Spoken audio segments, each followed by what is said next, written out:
Pearl Harbor, Hawaii, December 7th, 1941, 7:55 a.m. The sky is clear. The sun rises over the Pacific. On the battleships moored along Ford Island, sailors prepare for Sunday morning routines. Some attend church services, others write letters home. A few play cards in the mess halls. The base is quiet, peaceful. The war in Europe seems distant. The tensions with Japan seem manageable. America is not at war, and most Americans want to keep it that way. And then, at 7:55 a.m., the first wave of Japanese aircraft appears over the harbor. 183 planes, fighters, bombers, and torpedo planes dive toward the naval base. They attack without warning. Bombs fall on Battleship Row. Torpedoes slam into the hulls of the USS Arizona, USS Oklahoma, USS West Virginia. Explosions tear through the ships. Fires erupt. Men scramble to battle stations. Anti-aircraft guns open fire too late. Within minutes, the harbor is burning. Within 2 hours, over 400 Americans are dead. 8 battleships are sunk or damaged. The Pacific Fleet is crippled, and the United States is at war. The attack on Pearl Harbor changed everything. It ended American isolationism. It united a divided nation. It brought the United States into World War II on the side of the Allies, and it ensured the eventual defeat of Nazi Germany and Imperial Japan. But what if it had never happened?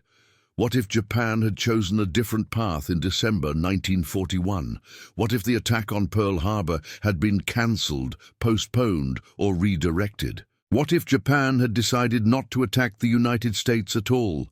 This is not a far-fetched scenario. The decision to attack Pearl Harbor was controversial within the Japanese government.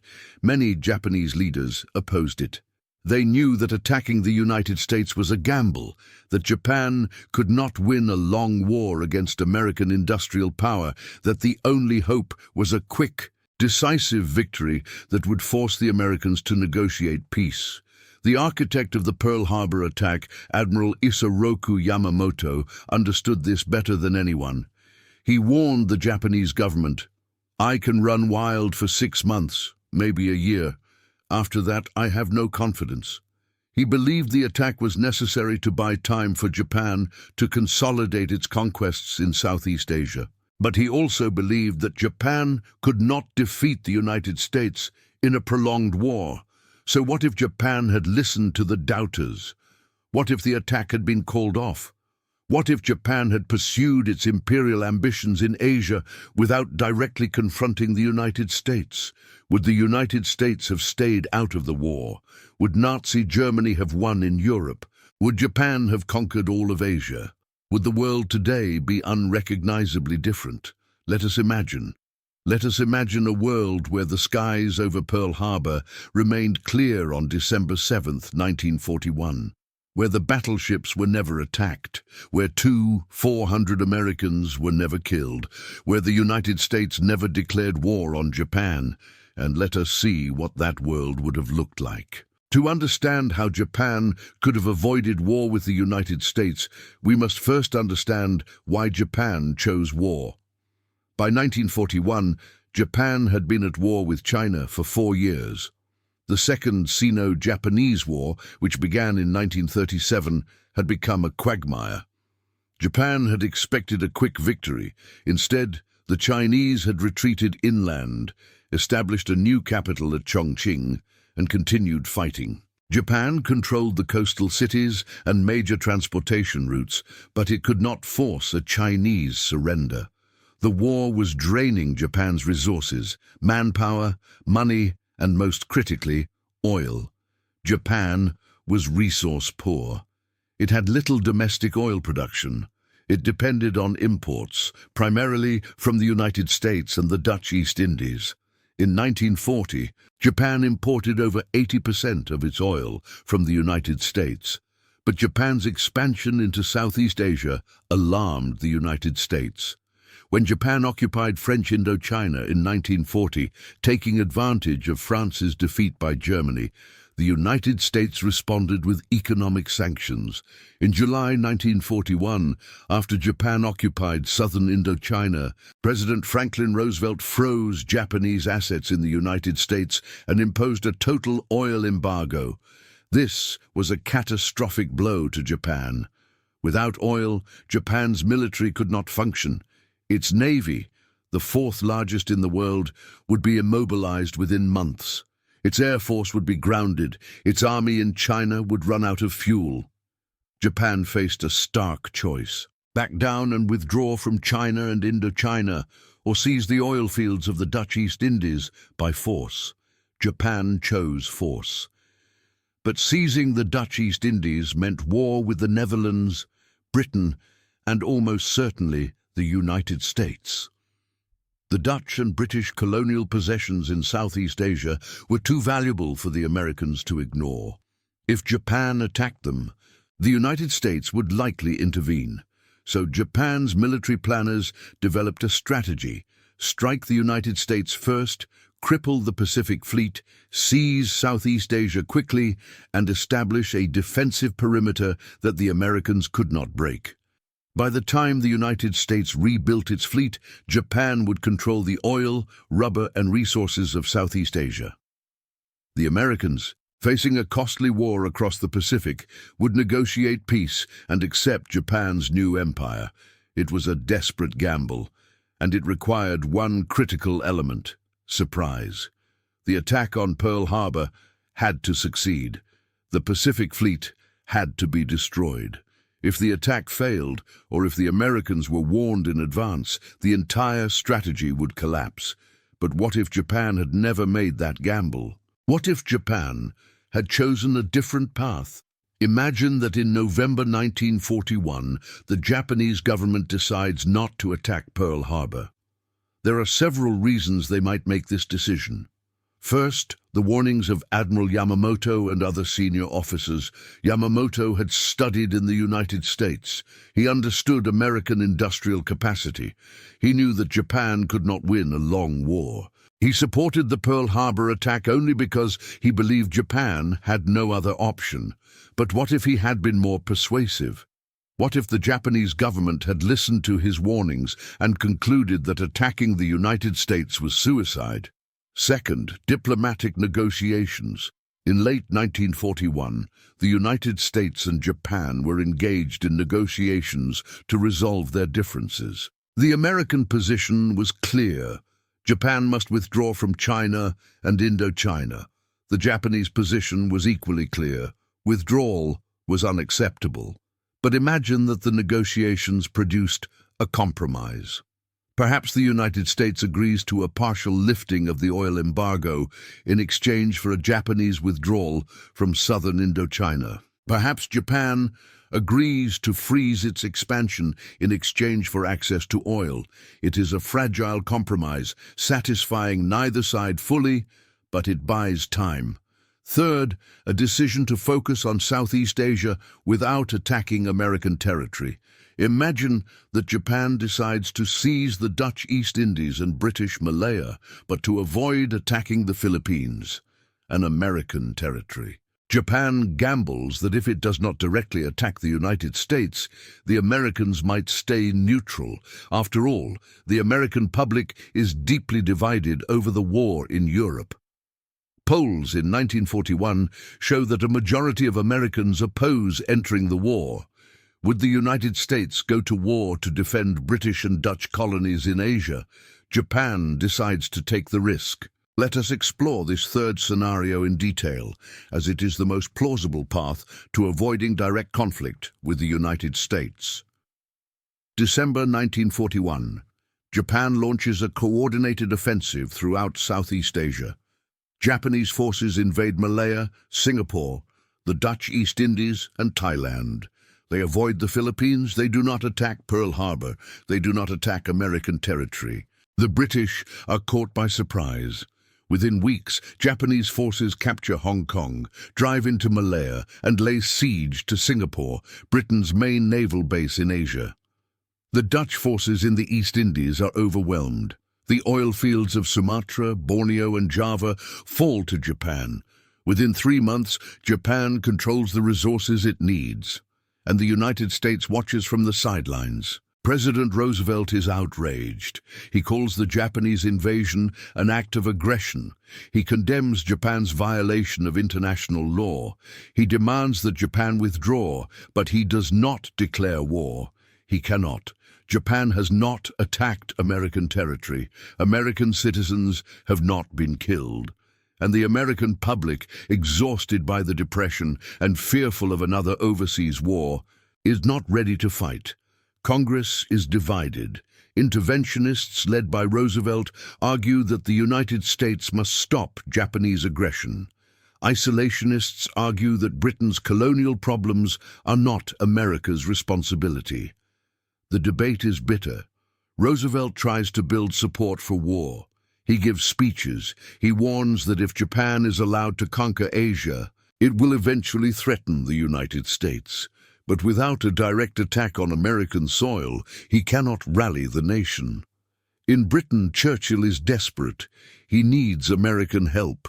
He pleads with Roosevelt to declare war on Japan. But Roosevelt's hands are tied. He increases aid to Britain. He sends supplies to China. He tightens sanctions on Japan. But he cannot bring the United States into the war without a clear provocation. And Japan is careful not to provide one. Japanese forces avoid American ships. They do not interfere with American trade. They offer to negotiate, proposing a division of the Pacific into spheres of influence. Japan controls East Asia, the United States controls the Eastern Pacific, and both agree to peaceful coexistence. By mid-1942, Japan has achieved its objectives. It controls Southeast Asia. It has secured oil, rubber, tin, and other vital resources. It establishes a defensive perimeter from Burma to New Guinea, and the United States, frustrated and angry, remains neutral. But this is only the beginning. Because Japan's decision not to attack the United States has consequences far beyond the Pacific. It affects the entire global war. The most immediate consequence is in Europe. In our timeline, Germany declared war on the United States on December 11, 1941, 4 days after Pearl Harbor. This was one of Hitler's greatest strategic blunders. He was not obligated to declare war. The tripartite pact with Japan and Italy required Germany to support Japan only if Japan was attacked, not if Japan attacked first. But Hitler, believing that war with the United States was inevitable, decided to strike first. But in this scenario, without Pearl Harbor, Germany has no reason to declare war. The United States and Germany remain technically at peace. Roosevelt is still deeply committed to supporting Britain. Through the Lend-Lease program, the United States is providing massive amounts of war material to Britain and the Soviet Union. American ships are escorting convoys across the Atlantic. American forces have occupied Iceland. The United States is, in effect, fighting an undeclared naval war against Germany. But it is not officially at war. Hitler is under pressure from his admirals to declare war on the United States, to allow U-boats to sink American ships without restriction. But he hesitates. He knows that bringing the United States into the war openly would be a disaster. He has seen what happened in World War I when American entry turned the tide against Germany. He decides to wait. He orders his U-boats to avoid American ships when possible. He focuses on defeating Britain and the Soviet Union before dealing with the Americans. In Britain, Churchill faces a nightmare scenario. The United States is providing aid, but not troops. Britain is fighting alone in Europe. The Battle of the Atlantic is intensifying. German U-boats are sinking hundreds of thousands of tons of shipping each month. British cities are being bombed. The Middle East and North Africa are contested. And now, with Japan controlling Southeast Asia, British resources are stretched even thinner. In the Soviet Union, Stalin is fighting for survival. Germany invaded in June 1941. By December, German forces are at the gates of Moscow. The Red Army is suffering catastrophic losses. Soviet factories are being evacuated beyond the Urals. Stalin is desperate for help. He demands that Britain open a second front in Western Europe. Churchill cannot. British forces are too weak. Stalin's only hope is American entry into the war. But without Pearl Harbor, that entry is delayed, perhaps indefinitely. The winter of 1941-42 is the most critical moment of the war. In our timeline, the Soviet Union held Moscow, pushed the Germans back, and stabilized the front.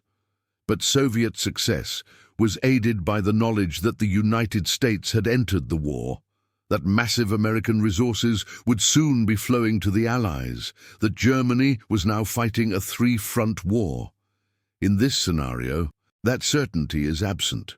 The Soviets fight alone. They hold Moscow, barely, but the spring of 1942 brings new German offensives. Without the prospect of American troops in Europe, Hitler commits more resources to the east. The Wehrmacht drives towards Stalingrad and the Caucasus oil fields. The Battle of Stalingrad still occurs, but the outcome is uncertain. By late 1942, the global situation is precarious. Japan controls Southeast Asia, but has avoided war with the United States. Germany is locked in a death struggle with the Soviet Union. Britain is holding on, but cannot win alone. And the United States is still not officially at war with anyone. But this situation cannot last. Pressures are building. Incidents are multiplying. Sooner or later, something will force the United States into the war. In the Atlantic, U-boats continue to sink merchant ships, including American vessels. In June 1942, a U-boat sinks an American freighter off the coast of Virginia. 80 American sailors die. Roosevelt demands that Congress declare war. Isolationists block the resolution. They argue that one incident is not enough, that the ship was in a war zone, that the United States should stay out of European conflicts.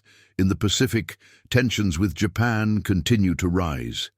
Japan's occupation of Southeast Asia is brutal. Reports of atrocities reach the United States. Massacres of civilians, forced labor, mass starvation. American public opinion begins to shift, but not enough for war. In Germany, Hitler grows bolder. Believing the United States will never formally enter the war, he intensifies the Holocaust. By late 1942, reports of mass exterminations reach the West. Roosevelt and Churchill issue statements condemning Nazi atrocities, but statements are not troops. And in China, the war grinds on. Japan controls the coast, but China's interior remains free. The nationalist government under Chiang Kai-shek continues to fight, supplied by the United States through the Burma Road, until Japan cuts it by occupying Burma. American pilots, the Flying Tigers, fight in China as volunteers, but they are few. China is slowly being strangled. By early 1943, Roosevelt faces mounting pressure. He knows the United States must enter the war. He knows that Germany and Japan are threats to American security. He knows that if Britain and the Soviet Union fall, the United States will face the Axis alone. But he cannot bring the country into the war without a provocation. And then, in March 1943, it comes. Imagine that in March 1943, a German U-boat torpedoes an American passenger ship off the coast of New York. 500 Americans die, including women and children. The attack is deliberately provocative. Hitler, frustrated by the undeclared war in the Atlantic, decides to force the issue. The American public erupts in fury. Isolationism collapses overnight. Congress votes overwhelmingly to declare war on Germany. 3 days later, Japan, honoring the Tripartite Pact, declares war on the United States. The United States is now in the war, but 15 months later than in our timeline. And those 15 months make a difference. In Europe, the situation is worse. The Soviet Union has been fighting alone for nearly 2 years. The battles of Stalingrad and Kursk have been fought. The Red Army has held, but at staggering cost. Soviet casualties exceed 10 million. Cities are destroyed. The population is exhausted. Stalin is angry that the Western Allies delayed so long. Trust between the Allies is fragile. In the Pacific, Japan has had 15 months to consolidate its conquests. The defensive perimeter is stronger. Fortifications have been built on hundreds of islands. The Japanese fleet, unblooded by battles like Midway and the Coral Sea, is at full strength. The American Pacific Fleet, which was never attacked at Pearl Harbor, is also at full strength, but the Japanese have had time to prepare. The American war effort begins in earnest. Factories shift to war production. Millions of men are drafted. Ships, planes and tanks pour off assembly lines, but the delay has cost time. The invasion of North Africa, which in our timeline occurred in November 1942, does not happen until late 1943. The invasion of Italy is delayed until 1944. The invasion of France, D-Day, is pushed back to 1945 or even 1946.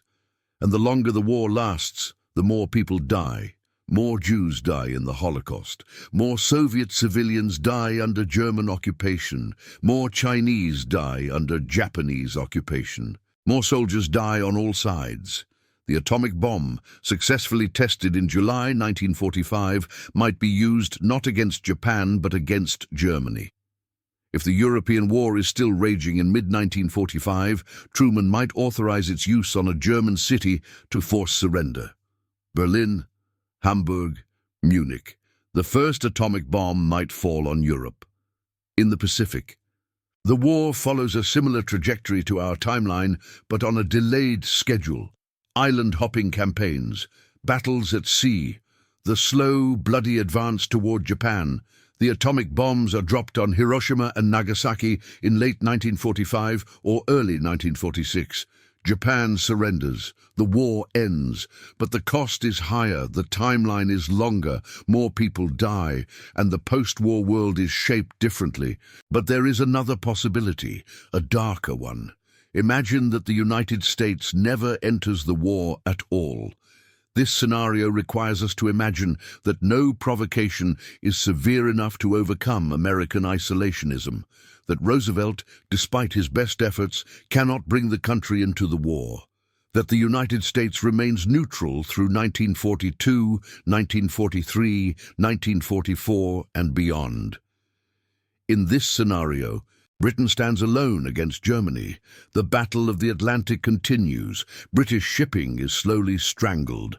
Lend-Lease supplies dwindle as American public opinion turns against supporting a losing cause. By late 1943, Churchill faces the possibility of British defeat.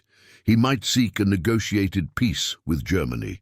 Hitler, sensing victory, might offer terms. Britain keeps its independence and its empire, but Germany dominates continental Europe. In the Soviet Union, the war becomes a struggle for survival. Without American aid, Soviet industry cannot sustain the Red Army. The battles of 1943 and 1944 are even more desperate. The Red Army might still win. Soviet determination, Soviet manpower, and Soviet industrial capacity are formidable. But the cost is unimaginable. Soviet casualties might reach 20 or 30 million. And Soviet victory, if it comes, leaves the Soviet Union as the sole power in Europe. Stalin occupies not just Eastern Europe, but all of Europe. The Iron Curtain falls not at the Elbe, but at the English Channel. In Asia, Japan consolidates its empire. China continues to fight but cannot win. By 1945, Japan controls East Asia from Manchuria to Indonesia. The Greater East Asia co-prosperity sphere becomes reality. Tens of millions live under brutal Japanese occupation, and the United States, safe behind its oceans, lives in an isolated fortress. It is the richest nation on earth, but it is alone. It faces a world dominated by hostile powers, a Nazi-controlled Europe, a Soviet-controlled Eurasia, a Japanese-controlled Asia. The Cold War begins, not in 1947 but in 1945, and it is a three-way Cold War, with fascism surviving alongside communism and democracy. This is a bleak scenario, but it is possible, and it illustrates the importance of Pearl Harbor. The attack was not just a military disaster for the United States, it was the event that ended American isolationism, united the American people, and brought the full weight of American power into the war. Without Pearl Harbor, American entry into the war is delayed, uncertain, or might not happen at all. So what if Japan had never attacked Pearl Harbor and the United States in December 1941? The most likely outcome is that the United States enters the war eventually, but later. Some provocation, some incident, some accumulation of grievances forces American entry, but the delay costs time, lives, and momentum. The war lasts longer. More people die. The Holocaust claims more victims. The Soviet Union suffers even greater losses. The post-war world is shaped differently. A less likely but possible outcome is that the United States never enters the war. American isolationism prevails. Britain and the Soviet Union fight alone. The outcome is uncertain. Germany might win in Europe, Japan might consolidate its empire in Asia, or the Allies might still win, but at catastrophic cost, and the post-war world is dominated by the Soviet Union. But neither scenario is better than what actually happened. Pearl Harbor, for all its horror, had one unintended consequence. It united the United States. It ended the debate over intervention. It mobilized the American economy. It brought American troops, American industry, and American resolve into the war. And that made the Allied victory possible. Japan's decision to attack Pearl Harbor was a strategic blunder. Yamamoto was right. Japan could not win a long war against the United States. The attack guaranteed Japan's eventual defeat, but it also guaranteed that the defeat of Nazi Germany and the liberation of Europe would come sooner, with American help rather than later, without it. In the end, Pearl Harbor changed everything. It brought the United States into the war. It doomed Japan. It ensured Allied victory. It shaped the post-war world. Imagine if it had never happened. Imagine the skies over Pearl Harbor remaining clear on December 7, 1941. Imagine the debate over intervention continuing. Imagine the war dragging on without American involvement. And then be grateful that history unfolded as it did. Pearl Harbor was a tragedy, but it was also, in a terrible way, a catalyst for victory. The attack that was meant to cripple the United States instead awakened it, and that awakening changed the course of the war and the world.